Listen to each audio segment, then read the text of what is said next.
pernah baca dzikir habis selesai sholat. Tunggu dulu, kamu jadi siapanya Nabi? Aspri, kamu jadi pengawal Nabi kah? Kamu jadi asistennya Nabi kah? Kok bisa-bisanya mengatakan perbuatan para ulama berbagai macam zaman, kemudian kamu katakan bahwa itu melanggar sunnahnya Nabi besar Muhammad sallallahu alaihi wasallam? Hati-hati, hati-hati. Tidak takutkah kamu Nabi Muhammad menjadi marah kepadamu karena membuat perkara yang justru merupakan fitnah kepada Nabi besar Muhammad sallallahu alaihi wasallam?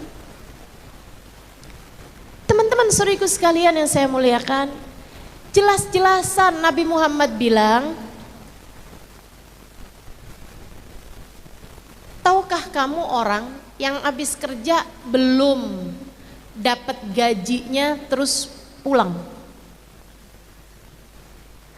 Ya nyesel Rasul, rugi Rasul, kenapa kok belum dapat gajinya dia pulang? Demikian pula orang yang habis selesai sholat dia langsung berdiri nggak pakai doa, itu sama kayak orang habis kerja belum terima gaji sudah keluar. Sayang saya, orang habis selesai sholat doanya mustajab. Jadi teman-teman, para ulama-ulama kita yang punya sanad sambung sama Nabi besar Muhammad sallallahu alaihi wasallam, guru-guru kita yang tidak hanya mempelajari kitab akan tetapi mempelajari ilmu dari yang mengajarkan kepada mereka kitab. Dapat ilmunya bukan hanya dari kitab tapi dari perbuatan, dari tingkah laku orang yang mengajarkan kepada mereka kitab tersebut.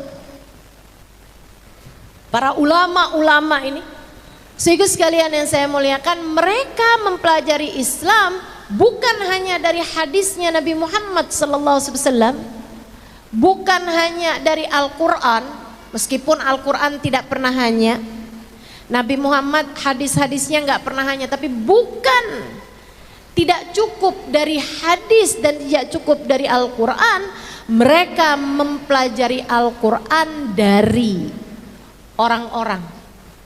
Mereka mempelajari hadis Nabi Muhammad dari orang-orang.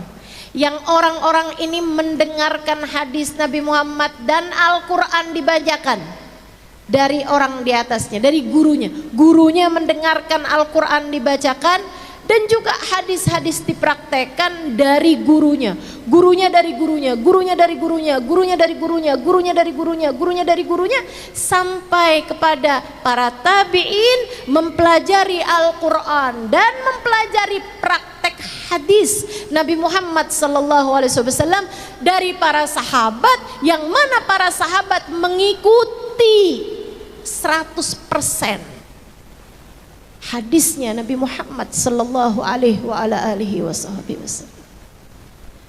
Meskipun tentu saja sangat mustahil ada sesiapapun dapat mengikuti hadisnya atau dapat mengikuti sunnahnya Nabi besar Muhammad sallallahu alaihi wasallam zahiran wa batinan, secara zahir maupun secara batin.